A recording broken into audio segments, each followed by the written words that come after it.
This is Boxing Tickets NI in association with SB Sports Chaco. We're delighted to be joined once again with a good friend, Kieran. Obviously, people will know him as Boxing Bants. He obviously does work similar to ourselves and probably doesn't get praise or credit, probably in the same way we sort of like to go under the radar sometimes. But I guess, Kieran, it's a wee bit something different today. You're obviously, this has obviously been put out just after the press conference, but obviously you're involved in the Deirdre Gogarty Legacy Committee. And they're obviously, well, by the time this goes out, the press conference will just have happened. But I guess a lot of people probably, to be fair to say, a lot of people probably wouldn't know of the younger generation, obviously, who Deirdre is. Mm-hmm. Yeah, no. That was including me up until like a year and a half ago, 2 years ago. So Deirdre, so the very first woman from the country, from the island, that had a professional box license was Deirdre Gogarty. So I'm from Drogheda, so just down the bottom of the hill here. Deirdre grew up. So the river Boyne's at the bottom of this hill here, and if you just go just literally a mile or two up, you literally just cross the border into Meath, into Mornington, and Drogheda Grammar School is there, and she lived beside that school.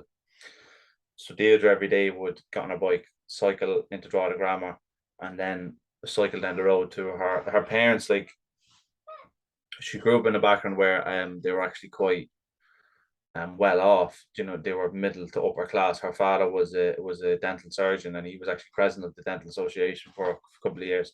And she had seven siblings.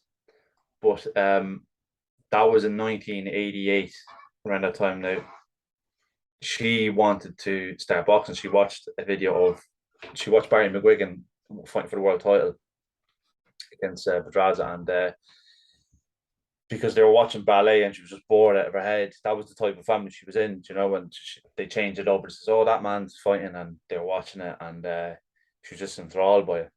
And only a few years later, actually Barry McGuigan made a appearance here in Weavers. It's a pub here. So it was an old pub, and then it burnt down in 2011, and now it's a vibrant pub now. But upstairs, she met him, and she was a young girl, and she said, "I want to be a world champion like you." And he was just like, "There is no women boxing. There's no such thing. Like, it literally, boxing was just men. There was no such thing as like even women going into the gym and training. Like Katie at least was training and sparring and dressing as a boy, but it was just non-existent. And but even though Barry McGuigan wasn't, he didn't like the idea of women boxing. He says, "Look, you've got an ambition. Why don't you just go and do it?" So after that, she spent her days getting on a bike, cycling to school, which was only a few yards away from our house. And she would then cycle to her father's practice every day after school. Since she was very young, she cycled to her father's practice. And it was on a street called Dyer Street, just down here. It's actually, the dentist practice is actually still there, but it was bought over by another guy. And Drogheda Boxing Club used to be just, if you looked out the window, you could see Drogheda Boxing Club.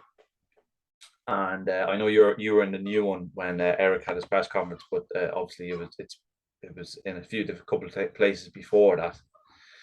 And she would see people going in and out, and she was just enthralled by it. She wanted to box so bad. And eventually one day she walked in and got the courage to walk in and chat to the guy. And she was like, "What are you doing here? Like, are you meeting your boyfriend or something like that?"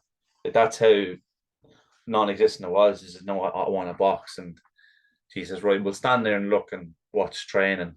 And he was thinking that this is Leonard, who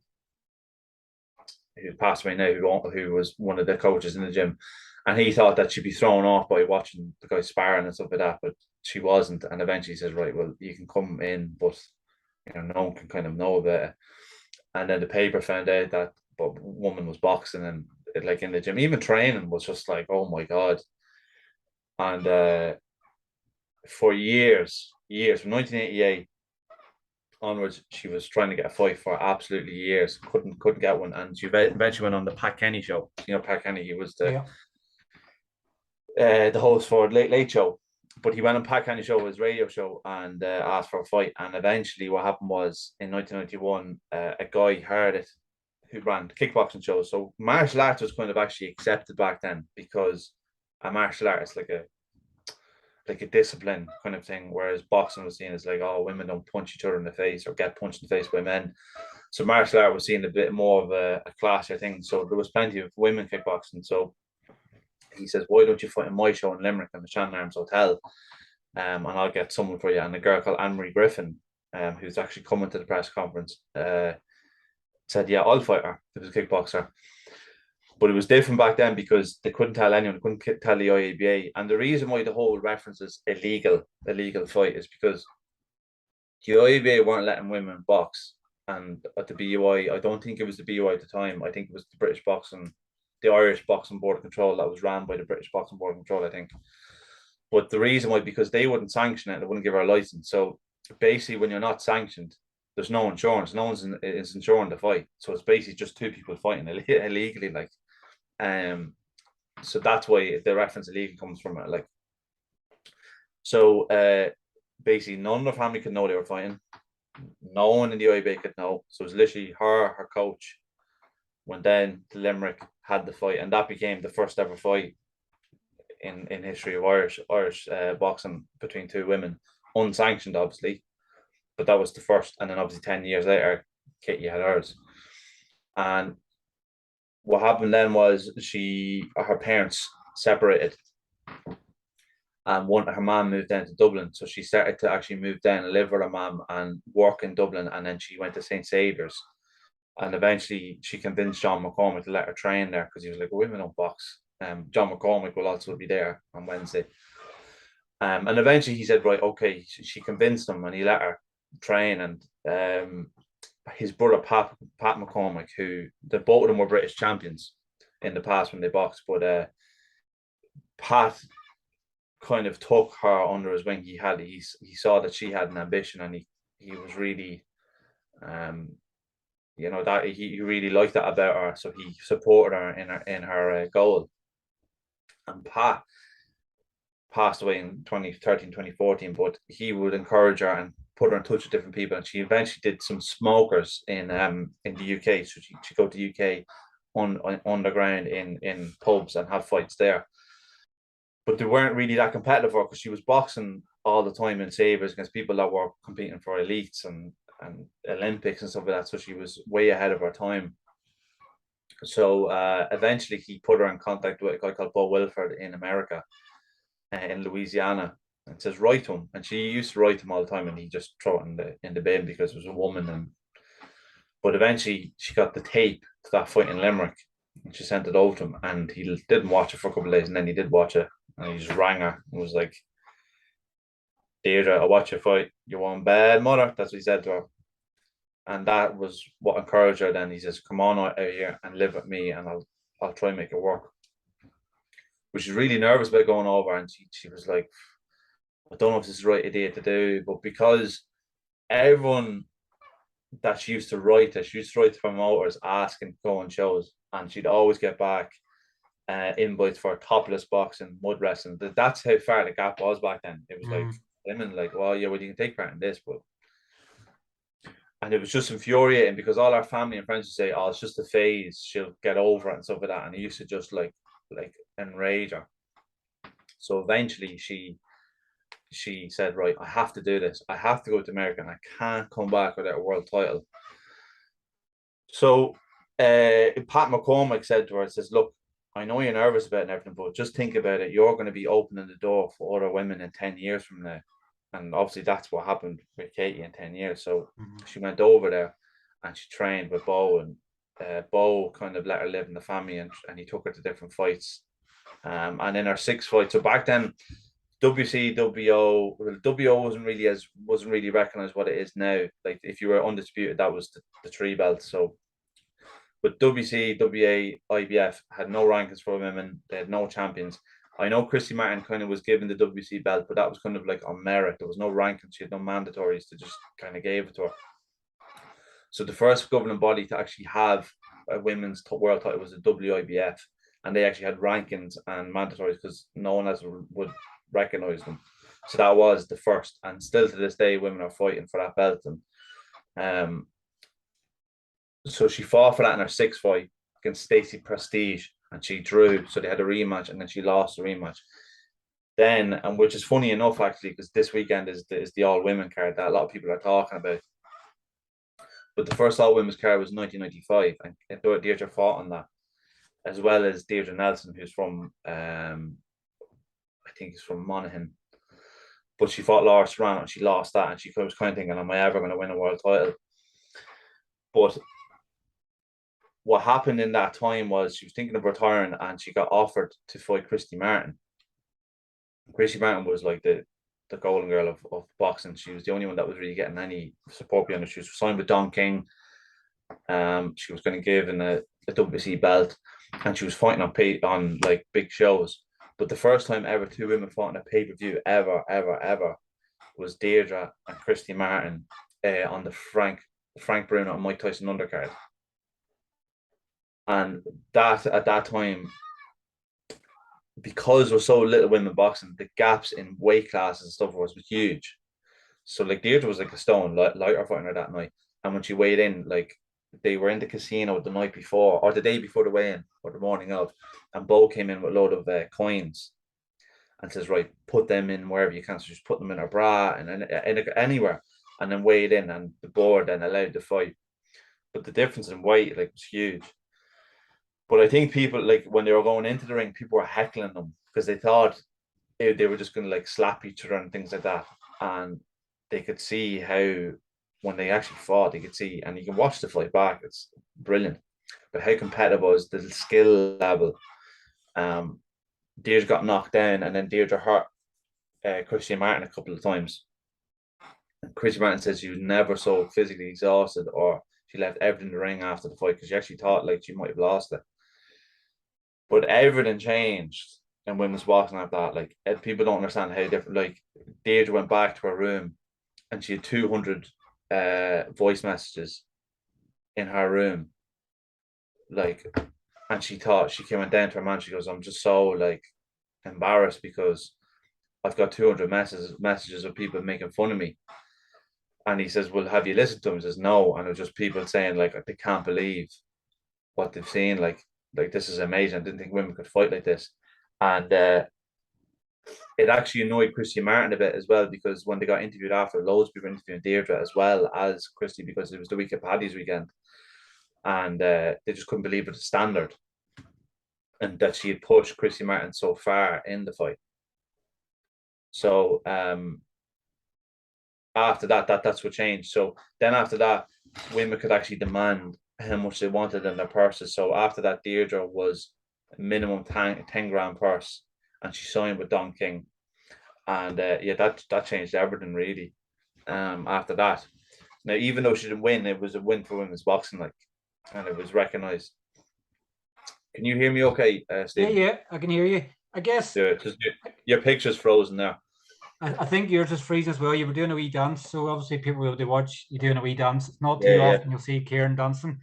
I guess when you're sort of mentioning that, we've sort of seen probably similarities probably in Katie coming through. Obviously, Katie was obviously having to dress as a boy to fight, to obviously spar.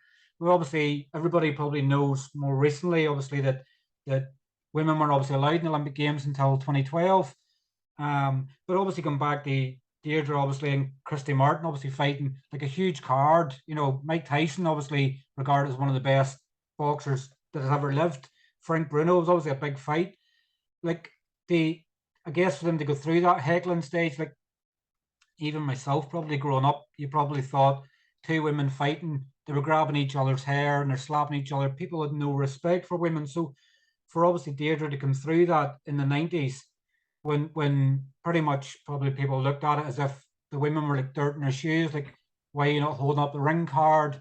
Do you see obviously now 25, 26, well, at the start when Deirdre obviously made her debut in 91, but do you think 31 years later, we're now actually getting women headlining cards, with a full women's card this weekend. Taylor Serrano's probably regarded as probably fight of the year this year. Boxing's come a long, long way. Like I can probably remember another one in Jane Couch.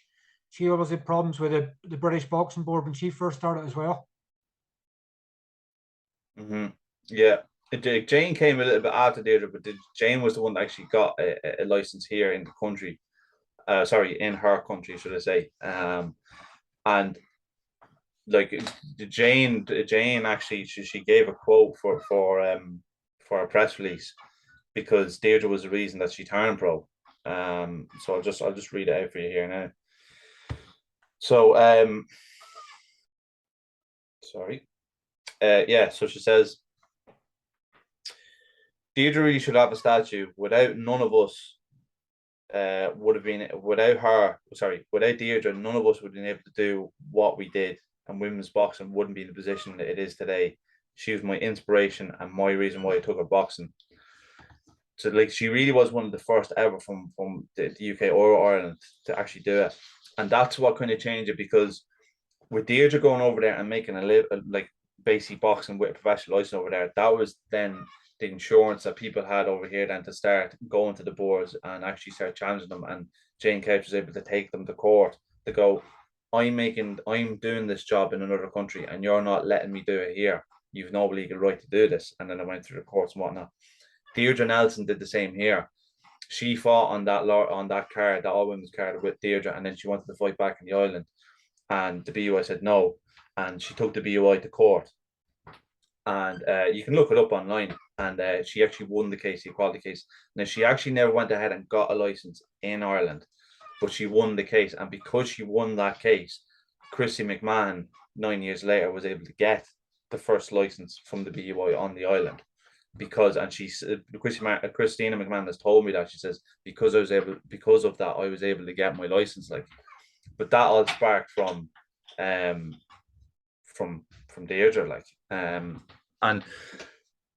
now the funny thing is, like, it still wasn't really accepted by some people because Deirdre fought in that Mike Tyson undercard, like, but she was still working as a graphic designer, and her manager was furious every time she went to leave work for boxing. And even though she was on that card, she came back and everyone was giving her praise, and she was in the paper on TV.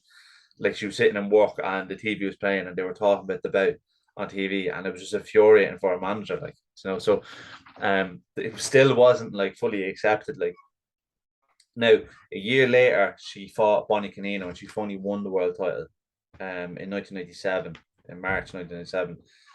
And that kind of cemented her. She finally had the world title, WIBF. That cemented her legacy. Now, the reason why I am doing all this is because since then she's in the Irish Emigration Museum down in Dublin. The Epic Museum is called. And in 2015, she was inducted into the Women's Boxing Hall of Fame. Now, people forget, after that Christy Martin fight, like, Deirdre got a letter from a young girl in Ireland. And it said that in the last few lines, it says, I really don't think women are going to ever given the opportunity to box here in this country. But maybe someday they'll let us box in the Olympics. And that person was Katie Taylor. And of course, she was the first one then to win to fight in the women's Olympics and win gold medal, along with Carissa Shields, the same one. Like, but that just shows you the pathway. She showed Katie that she could do it. And what's kind of annoying sometimes is that, like you take, for instance, the Serrano card with Katie, the DAZN were pushing that as if, like, Christy and Deirdre never fought, it never existed. Like, but idols need idols. Katie, that was Katie's idol, like, and Katie's actually given me a quote, and I have to say, when I say this now, which I'll go on to what I'm trying to do, Katie's team have been very, very supportive of what we're doing, supportive of Deirdre, and tried to help in any way they can with Brian and Katie. I asked for a quote for this press release, and within 5 minutes, I got a quote back from Katie. Like, I've written the other top boxers, and some of them haven't got back to me at all. Like, but so Katie says, I'm delighted that Deirdre's contribution to the sport is being recognised. She was a true pioneer for women in boxing and one of my heroes growing up. She's been a huge support to me over the years. And it's women like Deirdre and her fights with Christy Martin who paved the way for myself and the current generation of the female fighters. So like I was saying, like, I live in Drogheda, we have a statue of Tony Sox-Brown. Tony Sox-Brown fought in the Olympics for Ireland in 1957, 1958, 1956, and he won a bronze medal. And there's a statue of him down there, but there's nothing here for Deirdre. So it's mad, like a legitimate world champion, like there's nothing here. And I just feel like there's no better time, no better way, as Katie's come to the tail end of her career as well. And hopefully maybe we might get a card in Ireland, I don't know. But it's no better time to recognise her and point to people out and point to the younger generation coming through that's possible. Like, and that's what the press con's all about. It's us telling the country, the media, Deirdre is, but number one is we're fundraising for a statue. We have to raise money for a statue. Please support us. We have a GoFundMe page that's going live, which you'll have as well, I'm sure, under this video. I'll send it to you after. And we're asking people to donate at whatever they can. We know there's a cost of living crisis going on and whatnot, but any little donation you can make makes a massive difference. And we're going to be fundraising the various different avenues of fundraising. Hopefully Katie will be able to attend one of them. Like she says, if her schedule allows it. And then ultimately, once the statue gets erected, people like that, like Katie, like TV, and everything will be there, and it'll be a great thing for the whole the town and the country as well. Like, but it's something I'm very passionate about because for what she did, because the door was just slammed in front of her face so many times, it just kept persevering. And I feel like anytime I'm trying to organize this, and it feels like, why am I doing this? I always think back to that. Deirdre still lives in Louisiana and she still is massively homesick. She'd love to come home and live in Ireland, but like a big part of her heart's still there, but she still lives there because she made the decision to leave to be a professional boxer. She felt like she had to do that. And I just feel like us here, because she's not living here, it's almost as if like everyone's forgotten who she is and what she did. Like, and we should be shouting it from the rooftops. The first ever was from here, right here, just down the road from me. What is sort of needed, and like, is it a case of just obviously fundraising, or is there obviously a case where the council need to give permission for a statue to be made? You obviously have to find someone that's obviously going to make the statue. What sort of is it just funds that are stopping the statue from being erected, or is there obviously other issues you may have that's stopping it from happening? The funds, I would say, will be the one thing in getting it done. So like Sox-Brown's statue probably cost, now I'm not 100% this, but back then it probably would have cost 40 grand, maybe 50 grand, maybe around that. It takes time to make it, and I know a sculpture that I want to have it made, and I've had a conversation with her, and she's very, very good, and it'll probably take her 12 to 18 months to do. But it's the money. So statues are funded on obviously energy, so gas, electricity, all these things. So as the war is happening and things fluctuate, it was at a all-time high when I was getting caught with it. But she says, look, this could change, so it could be 50 to 75 grand. We just don't know. But that's the biggest issue. Once we have the money, it'll be made. Yes, we need to get planning permission to have the statue placed wherever it is, but I don't see why the council. I have a councillor, like a councillor on our committee. There's no reason why anyone's going to stand in the way of it being put down. Do you know what I mean? Like, it'd have to be. I don't understand what reason you'd have to say no to it unless it's obstructing something. But we're aiming to have it put down with stocks down there, because Sox statues on the road that she used to cycle past to the boxing club on our road, like where she lived. So it's only right, really, that's where it is. So that's really kind of it. Like once the money is there, everything else should fall into place. It just takes time. It's just once the money's there, we just have to wait. It's waiting for it to be made. Then once it's made, then it's waiting for it to get going. Right? Can we have it here? And they can't say yay or nay. Can it be here? Yay or nay? That it's just time. And having the right people, like plan permission officer and stuff, to have that put in place. But I've been very tactical with my committee, because every person brings something to the table. So there's myself as chair. Then I have Joanna Byrne, who's the councillor, Legacy Councillor. Then I have Natalie Kelly from Drogheda. So Drogheda is like a big Facebook group that has like 20,000 women from Drogheda on the group, and it's she's fantastic when it comes to charity, like raising money for charity. She's an amazing woman, and supports any small business startup. She's actually donated money to us to start up as well. And then I have Drogheda Boxing Club, David Thornton, who obviously is involved in the club where Deirdre started it all. And then Sinead Brazel from LMF, which is a local radio station. So every person brings what they can to the table, and they really believe in this, and they think it's very important. So yeah, so that's kind of the ambition we're going for, and the GoFundMe, if people can share it as much as they can, even if you can afford to put anything to it, share it as much as they can, as well as Katie's team and everyone else that will be helping. Every single little helps, just to spread the word. You share it, someone else shares it, and it gets spread across somewhere else. Because most people that I tell the story about, they're just like, I can't believe I didn't know about this. Like, especially in the town when I'm handing out leaflets, so they're like, I actually feel like it's members of the committee, even some of them were like, I feel so embarrassed that I don't know about her.